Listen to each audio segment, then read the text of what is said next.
Good morning, everybody.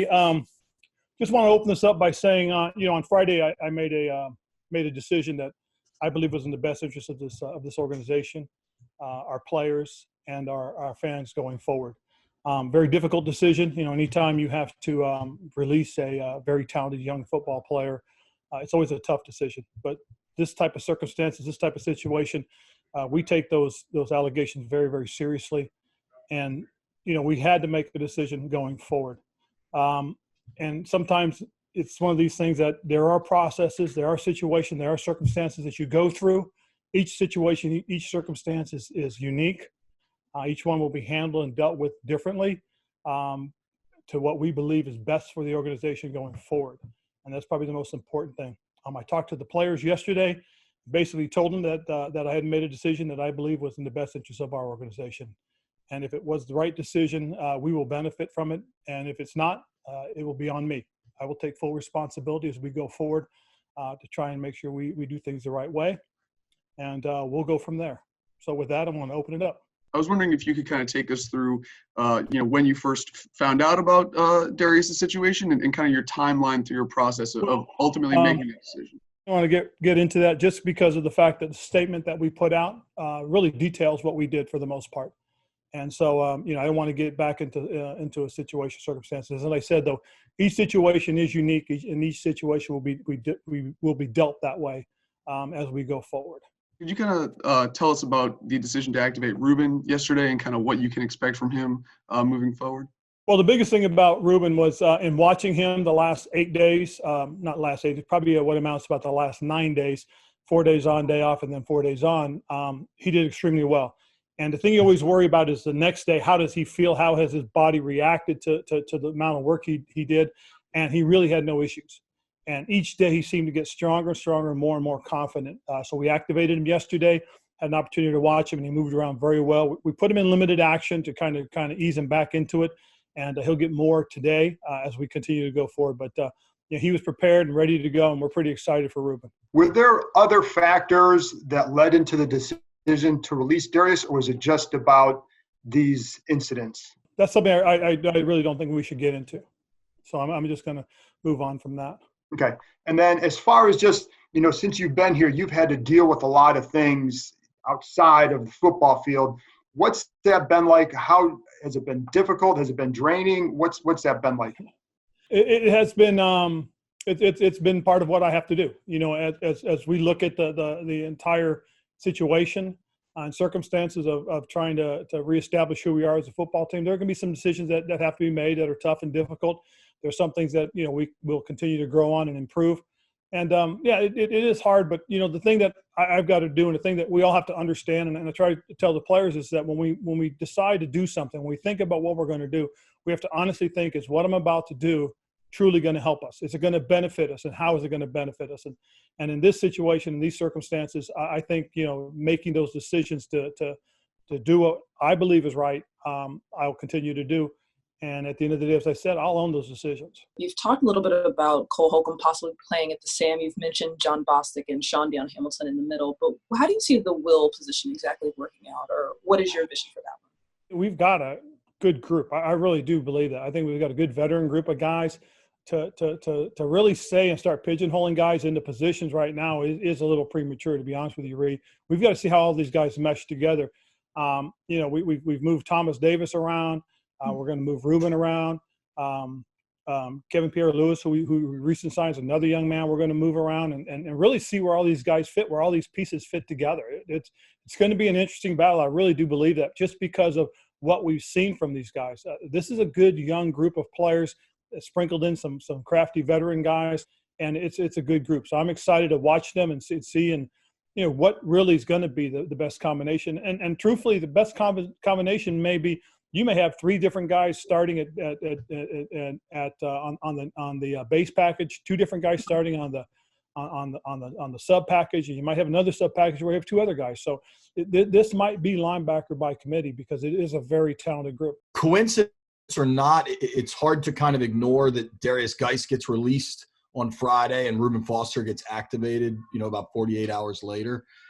Have you had a conversation with Reuben considering his past? I know you weren't here when he was claimed, but it was a really controversial decision back then. And just how do you reconcile all of that going forward? I think the biggest thing is, Reuben was claimed here. And as he went through the process, certain things came out and he had his moment to be able to settle himself in and show that he was exonerated for the most part. And again, it's always a difficult situation when you come through these things, but Reuben and I have talked about some things, some specific stuff. I'm not going to get into details, but the one thing that, Reuben has really shown since I've been here is that he is doing things the right way. He's doing things the way that we need him to do. And he's been excellent. He really has. He's done a great job in terms of his rehab. He's done a great job in terms of working with our coaches. So I'm excited for the young man's opportunity. Here's a guy that needed a change of scenery. And I think that may be one of the things that has truly benefited him. And who knows, that's what might be needed in Darius's case, is an opportunity to get a change of scenery. And then just from a strictly football perspective, how big of a potential asset is Reuben Foster for you?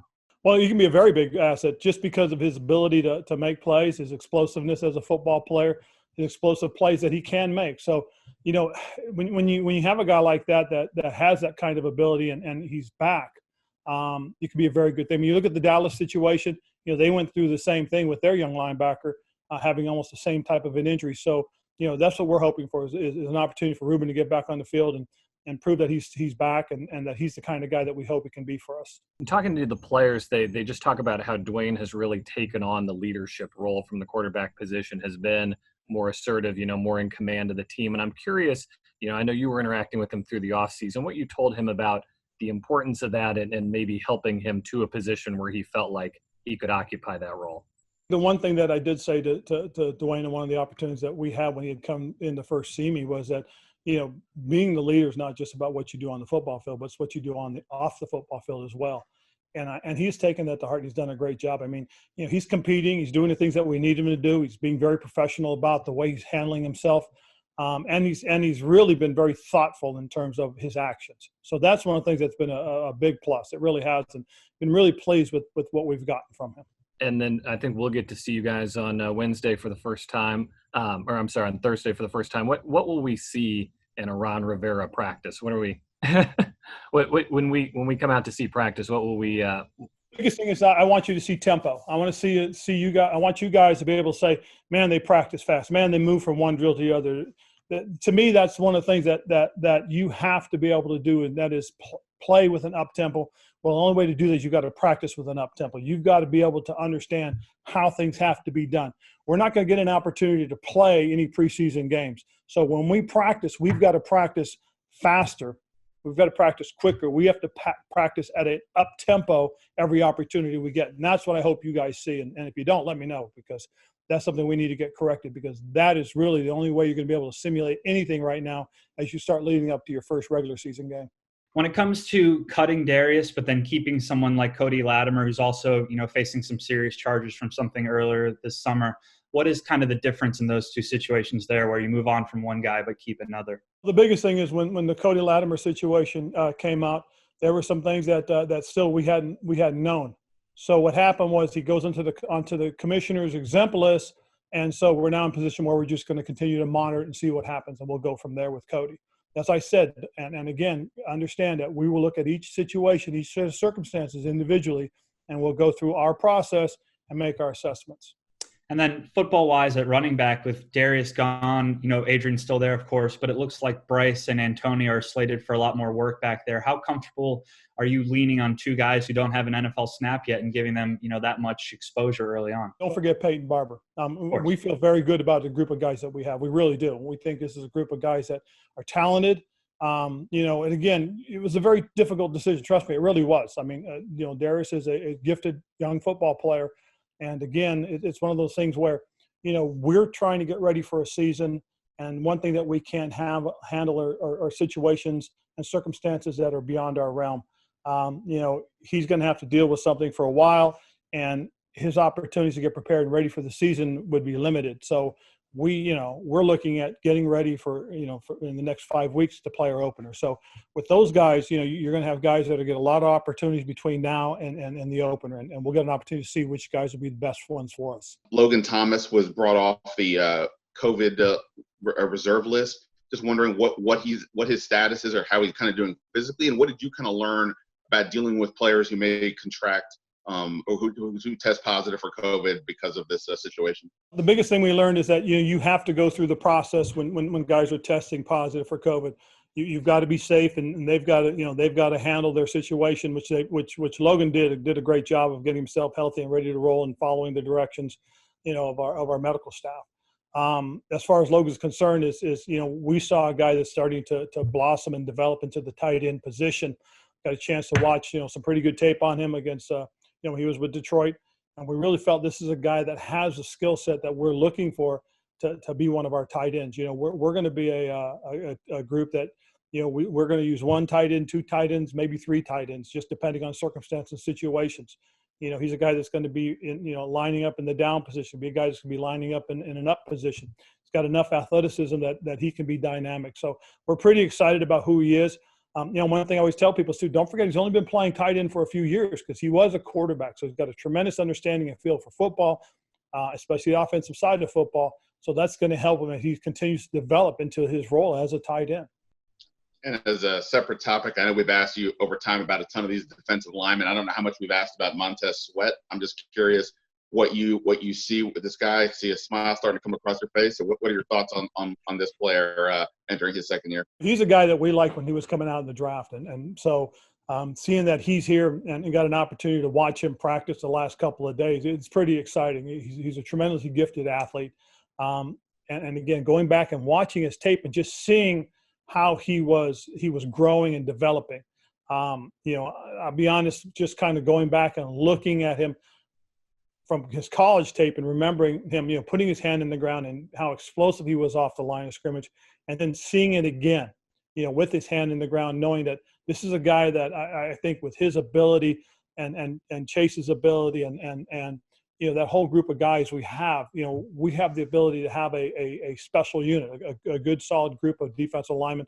It's pretty exciting to watch these guys practice, and I know it's just practice, but when you start throwing in Duran and Jonathan and Matt and Tim, and Ryan Kerrigan, the Wiley veterans who's really kind of put his arm around Chase, which has really been kind of neat to watch. And Ryan Anderson. I mean, we've got a solid core of guys that as we're building this unit, you look to the future, so it could be very bright as a group of guys.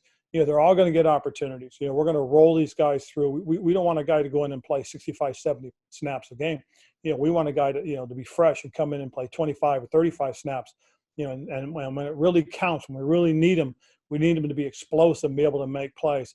And I think, again, as you look at the group, you feel pretty strong about them right now, and hopefully we can stay healthy as we go through camp and get ready for the regular season. Regarding Darius, I know in the team statement it said after learning of the allegations that he was excused from all team activity, were you able to have any sort of back and forth with him about the allegations and the charges? The biggest thing I'll tell you, Nikki, again, in the statement, we just talked about the fact that we have conversation with him on Friday morning. And, and from what we learned later on, we made our decision. And then football-wise, for the quarterbacks, how do you plan on divvying the reps with them as practice ramps up? The biggest thing that we've got to do is not just making sure we divvy up the reps as evenly as possible, but we divvy up who they work against.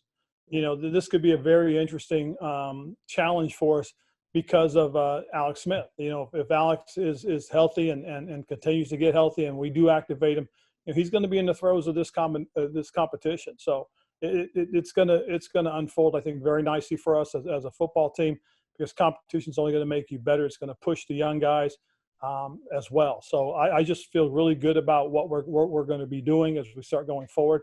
And it's going to be it'll be a very challenging situation to make sure everybody's reps are equitable and their competition is the same. I want to ask a little bit about some of the players have mentioned that you've talked to them about the importance of keeping that bubble tight and not, when they're going home at night, not straying and going out and doing those things. How much are you talking to them about that, and what are you saying, and what's kind of the message you're trying to deliver with that? We try to mention it every day. I ask the coaches to mention it. one of the things I told everybody was we all have to own this together. If we see something that's not right around the facility, we've got to mention it. If we're finishing up the day and we're getting ready to leave, we got to mention, hey guys, be safe. Let's be smart about this. The other day we had an entire team organizational Zoom meeting in terms of the people that are tier 1 and tier 2 people that are all involved within the facility. And we talked about the rules, because the rules don't just apply to the players, but they apply to the coaches, the support staff as well. So we wanted to make sure everybody knew them, everybody understood them, everybody understood that, there are consequences if we fail to follow those protocols. And so we had to get those across and make sure that everybody knows. I mean, we've been very fortunate so far, and again, we see some of the examples that are being set by basketball and hockey and golf and baseball, and in some cases you see them working very well. In other cases, you see that there are some issues. So one thing we've got to do is we've got to be aware that we are like no other sport, because we have more players that we have to be concerned with, more coaches that we have to be concerned with. Our travel situation is a little bit different. Now, baseball is very difficult as well. So we've got to sit there and learn from what we're seeing from the other sports. Is this just going to be a total trust thing, or will there be punishments in place if people break that, or is there? Well, I mean, again, there are specific rules that that the league has set forth, and then that the league and the PA have worked on. And again, that's why I said that they just don't apply to the players. They apply to everybody. And that's the thing we have to understand. Now, you're going to have an incident where it's accidental, where somebody may be going to get gas or to the grocery store or something like that, and something crazy could happen. What you don't want is you don't want somebody going to a 100-person party or to an indoor concert or something. That's what you don't want. Those are the things that we've got to be able to be willing to sacrifice right now, until that the vaccine has been found and been perfected, to where we can hopefully return to about as normal as we can get. That's the thing we've got to be aware of. And again, we're asking, everybody to do that for about a 6-month period. And hopefully we can follow that, and we can do that as we go through the season. Alex Smith, you mentioned kind of the way Reuben Foster was reacting after those 8 days. Just where is Alex after those 8 days? And you mentioned last week how his leg was kind of responding day after day. Is that still happening? It's a little bit more difficult with Alex because of the specific movements. We've got to continue to watch and see as he continues to get stronger with them. The only real way he's going to really be able to know is by doing all the drills, and that's one of the things that Ryan Vermillion and his staff have been working with Alex, is get him the opportunity to do all the specific quarterback drills. And so as he continues to go through them and we continue to watch, we notice he is getting stronger and stronger. His movements are all coming back.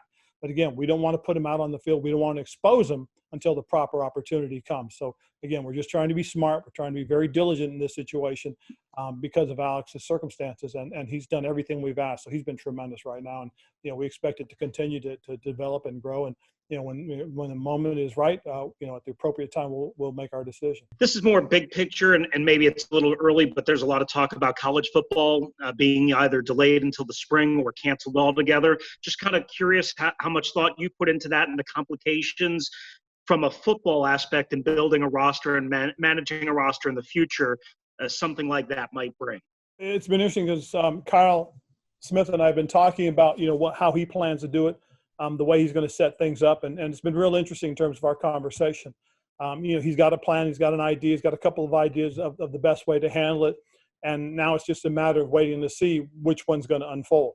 But they've been working on some of the other things that they've been doing right now. They've been doing some of the Zoom calls with the colleges, talking to the folks there about their players that they have on their roster right now. So that's one of the things that our guys have looked at doing going forward, and we'll see what happens. And if it turns out that like a lot of the other leagues, college leagues, that is, conferences, that they're going to play in the early spring, then it's going to really change some things, and who knows? We'll have to see how it's going to affect everything that we do in the off season.